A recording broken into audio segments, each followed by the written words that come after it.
Bonjour mes chers amis, en ce premier jour de Rosh Chodesh Iyar, on aura l'occasion peut-être de dire un petit mot sur le mois de Iyar, peut-être demain. On va aujourd'hui poursuivre dans le chapitre 23 que nous avions démarré hier.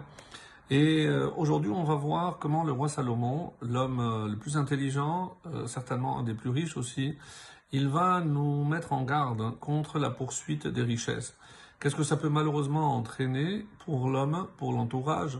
Et on voit encore aujourd'hui, malheureusement, les dégâts que cela peut causer au niveau de la personne qui va mettre toute son énergie pour finalement quelque chose d'éphémère. Et c'est à travers les enseignements, les proverbes qu'il va nous énoncer par la suite, on va essayer de comprendre les avertissements du roi Salomon. Alors, on commence tout de suite, c'est le verset 4, toujours dans le chapitre 23, comme on a dit. Altiga leha ashir mibinatecha chadal. Altiga, yagea, c'est quelque chose de fatigant.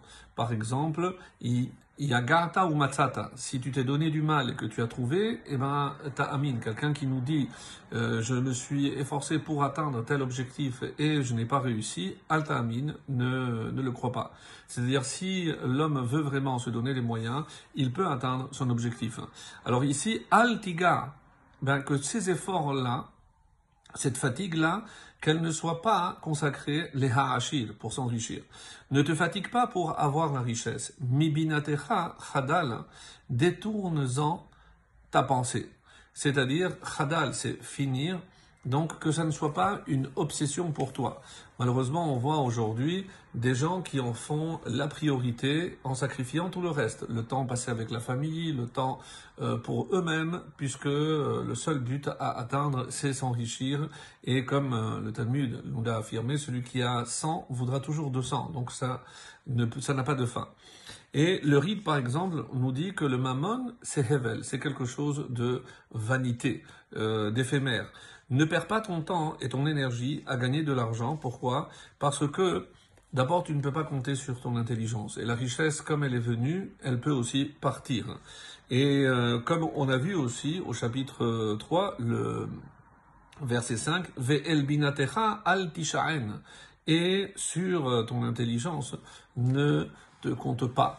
Parce que même lorsque tu auras atteint cette richesse, et de là on apprend un grand principe, c'est que la richesse ne dépend pas de l'intelligence de la personne ou de la réussite de la personne, c'est Hachem qui envoie ou qui n'envoie pas en fonction des projets qui concernent seulement Akadosh Baruch Hu, le maître du monde. Verset 5, Hataif ainecha bo ve'enenu. Tes yeux volent-ils vers elle, vers la richesse, ve'enenu, et il n'y a plus rien. Pourquoi? Car elle se fait, j'ai fait un féminin, parce que pour nous c'est la richesse, car elle se fait des ailes, kenesher yaif, yaouf, hashamaim, et comme l'aigle s'envole au ciel. Donc, la richesse, comme je le disais, comme elle est venue, elle peut aussi partir. C'est comme si elle prenait des ailes, d'où l'expression en français, elle prend des ailes et elle s'envole. Et ce qui est intéressant, c'est ce jeu de mots, Hataif ainecha. Donc tes yeux volent parce que ils poursuivent toujours cette richesse. Et kenesher yaif, c'est le même verbe. Et comme l'aigle, eh ben, la richesse va s'envoler. C'est un petit peu comme ce qui a été dit sur le kavod. Celui qui poursuit le kavod, eh ben, le kavod le fuit. Et celui qui fuit le kavod, c'est les honneurs qui le poursuivent. Donc, un petit peu ici, dans ce même esprit, au niveau de la richesse. Et, comme le Ride nous dira, la richesse finira par s'envoler. Mais Tzudot David dira, la richesse est éphémère, hein, comme si elle s'envolait. Donc, comme elle est venue, elle peut partir. Verset 6, Vav, Al tilcham et lechem ra'ayin. Ne mange pas, on a déjà vu cette expression, ne mange pas le pain et lechem ra'ayin, de qui a l'œil mauvais. Ve al titav le mat'amotav, et ne convoite pas s'aimer. Pourquoi? Verset 7, Ki kemosha'ar benafsho kenhu, car il est selon ce qu'il médite en lui-même. Echol ushte yomar lach, mange et bois, te dit-il, velibo Bal'imar, mais son cœur n'est pas avec toi. Donc il faut faire ici attention. Nous, on croit des gens bien intentionnés. Et c'est par exemple le David qui nous dit, c'est un œil mauvais. Ici, c'est quelqu'un d'avare. Même lorsqu'il invite par convenance, eh ben, il va toujours regarder ce que l'on mange ou ne mange pas, et c'est ça un mauvais œil.